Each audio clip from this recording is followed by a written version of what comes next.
No, I'm just kidding. I'll give something. You never pay attention to my opening statements, but I'll do it. Awesome game, right? Proud of our guys. They showed great heart, great character to break through. 17-5 in double overtime was terrific. Nate Mason was tremendous, and obviously Jordan Murphy was phenomenal. I mean, Jordan did that just by sheer will. So when he does that, we're pretty difficult. A lot of respect for Iowa as a team. I think they got really, really good talent. Obviously, Jock is terrific. But some of those young guys, they're going to be a force to be reckoned with. So it's a very, very good win for our guys. We broke through at home. Great environment. I thought the students were awesome. So overall, extremely, extremely proud of our guys. Probably the most proud I've been since I've been here. Guardsy. What makes you say that? No, there's no follow-up. No, I don't know. I just thought they just fought through it. They were really tired. I was refusing to sub.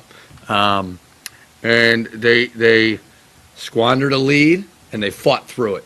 Nate Mason made winning plays at the end. Jordan Murphy made winning plays at the end. I just think it was one of those deals where we had to break through at some point. We've had a bunch of overtime games. This is a team that I continue to be very, very excited about, and I think they showed that tonight. Obviously, you're not going to get 25 and 19 every night from Murphy, but is this a springboard that you would point to and say, this is what you're capable of? Well, I didn't run a play for him. He didn't make any jump shots. And I made that comment that he's not a great scorer. And that's not a knock on him. That he's got to go find his. And that other part will definitely evolve. But he just found it tonight. He was getting offensive rebounds when he had 6. He was hiding behind the defense. Guys were finding him. So that's what he needs to do. And, I challenged him to and get more shot blocks. Did that tonight. So 14 blocks is pretty good. That's about as good as I've seen. Richard, guys said that you showed them a clip of Kansas State. Why did you decide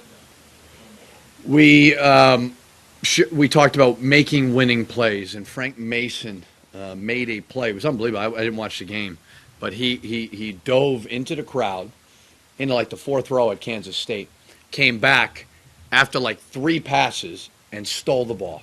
And we just talked about in order to win league games, rivalry games, border battle games, those are the type of plays that you need to make.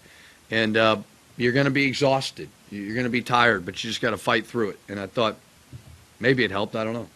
When it wins, it works. When you win, it works.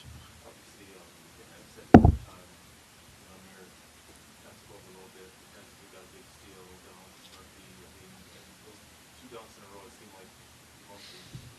Yeah. Yeah, we've got good length, and that sometimes can provide, some help for us. I didn't see our deflection total, but it had to be pretty high, and that allows us to get out on the break. So Amir's length, Amir, he played a lot of minutes, but he's an underrated defender, and he does a lot of really good things.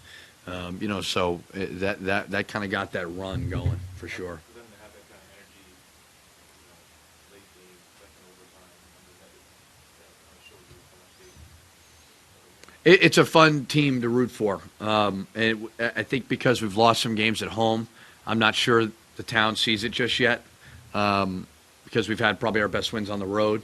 But this is a fun team to cheer for. It's a fun team to root for. Just think about where we were last year to now. So we're sitting in a great spot. We know that we got to go play on the road. It's always very difficult. Rutgers is playing better basketball. But these home games are like gold. You got to win them. You got to find a way to win them. We've been able to steal 3 quality wins on the road, but now we got to take care of home court. And tonight we did that. And so we'll get some rest, which is extremely important with an early game, and we'll try to prepare for an improved Rutgers team. Was there a different approach with Murphy? His touches seemed to come closer to the basket and more than jumpers. But again, we didn't run a whole lot for him. It was more penetrating and finding him, and that's kind of where his bread is buttered right now. And doesn't mean he's not a very good player. He is. So it was getting out on the break. It was driving and playing behind the defense, getting some dunks, getting some offensive rebounds, those type of things. Mason said, talked a little bit about team adjusting to Iowa aggressive traffic towards the end there. How do you think they did a good job? They did an awful job for a couple minutes. Then I got them together and I fixed it. No, we made one adjustment and put a mirror there. I think it might have helped a little bit, but the biggest thing was go attack it. You're showing them that you don't want to attack it was what I had said to them. So I think when they started being aggressive with it, it got Iowa a little bit on their heels. But Iowa's got good length, so you got to attack that looking to score. But we had a really bad couple minutes there, but we found a way to rebound from it. What do you think the difference was against Jock first half and second half? Well, it was bad in the second half, right? Right, yeah. So it was good in the first half. I don't know. I think he's a terrific player. We sent him to the line a lot. He's going to get his points. Some of it was a couple of rotations. We switched some things we shouldn't have. We got our big on him. And I think probably the biggest problem was sending him to the foul line. He's going to make those free throws. But fatigue had to be a factor as well.